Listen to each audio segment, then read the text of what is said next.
When you hear the term free trade, you probably picture a simple, open exchange of goods across borders. But the reality? Well, it's a whole lot more complicated. Behind every single product we buy, there's this hidden web of rules, regulations, and sometimes even century-old laws. So let's pull back the curtain and take a look at how the global economy really works. All right, let's kick things off with a real head-scratcher. How on earth can it cost twice as much to ship a container to a U.S. territory, Puerto Rico, than it does to send that same container to a whole other country, Jamaica, which is right next door? I mean, that just doesn't make sense, right? But this isn't some weird market fluke. It's the result of a very specific policy, and it's the perfect window into how free trade isn't always so free. And the answer to that little puzzle? Well, it's hiding in plain sight in a law that's been on the books for over 100 years. We need to talk about something called the Jones Act. It's a uniquely American piece of legislation, and it has some pretty massive consequences for its own citizens. Okay, so back in 1920, this law gets passed, and its rules are super simple, but also incredibly strict. If you want to move cargo from one American port to another, say from Florida to Puerto Rico, that ship has to check 3 boxes. It must be built in America, owned by Americans, and have an American crew. Now, the original thinking was all about national security, to make sure the U.S. always had a strong shipping fleet ready for wartime. So fast forward 100 years. What's the actual impact of this thing? Well, take a look at this. The contrast is kind of stunning, right? In the European Union, where countries can ship freely between each other's ports, a whopping 40% of all freight moves on the water. But in the U.S., under the Jones Act, it's a tiny 2%. The law has basically forced goods onto more expensive and less environmentally friendly trucks and trains. And this right here, this gets to the heart of the economic problem. To build a new ship in an American shipyard, you're looking at spending somewhere around $200 million, but a similar ship built overseas, say in South Korea, about $30 million. It's not even close. By forcing the use of these incredibly expensive ships, the Jones Act drives up costs for everyone in places like Puerto Rico, Hawaii, and Alaska. So why is it still around? Well, it's a classic story. Powerful industry lobbyists work hard to protect it, while the costs get spread out so thinly that most consumers don't even notice.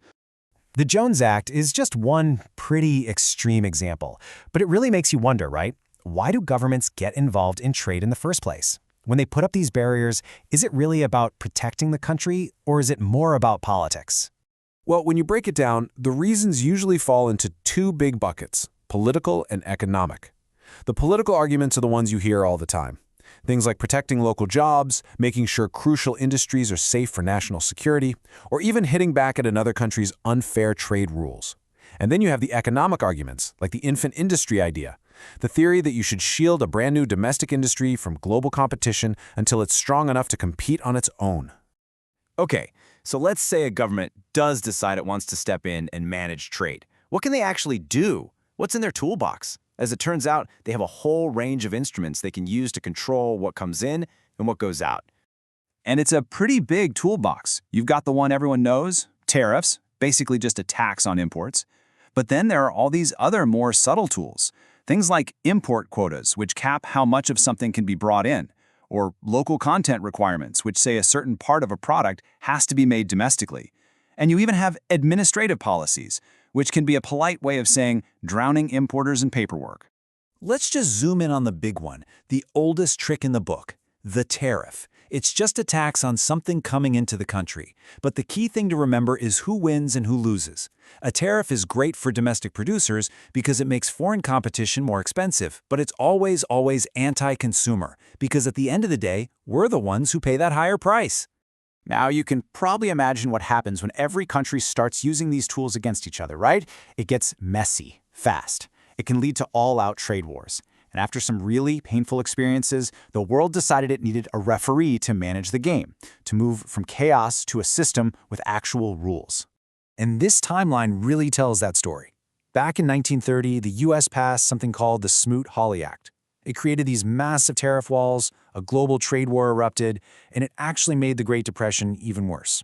So after World War II, the world said never again and created GATT. That was the first real attempt to lower trade barriers together. Then, in 1995, it got a major upgrade and became the World Trade Organization, the WTO, which was designed to have real power to enforce the rules. So think of the WTO as that global ref. Its whole job is to set the rule book for its 164 member countries, which, by the way, covers almost all of world trade. And, crucially, it's supposed to be the judge when countries disagree, with the power to approve penalties if someone breaks the rules. And for decades, this system of a global referee actually worked pretty well. It led to this incredible boom in world trade, but that's changing. Today, that entire system is under some serious stress, facing its biggest challenges in a generation. We're seeing new cracks appear in the global order. And if you need just one numbers to see how big this shift is, look at this. It's staggering. In just one recent year, almost $750 billion worth of global trade was hit with new restrictions. That is a huge reversal of the trend we've been seeing for decades. So where's all this pressure coming from? Well, it's not just one thing. It's a perfect storm, really. You have countries choosing to do smaller deals with each other instead of big global agreements. You have huge players like the US and China getting into trade fights completely outside the WTO's rules. The WTO's own power to settle these fights has been weakened. And on top of it all, nationalist, my-country-first trade policies are becoming popular again all over the world. You don't have to take my word for it. The head of the WTO put it pretty bluntly. The stakes couldn't be higher. How the world's leaders handle this moment is going to define the global economy for decades, for the rest of our professional lives, and probably for the generation after us. And all of this leaves us with a huge hanging question.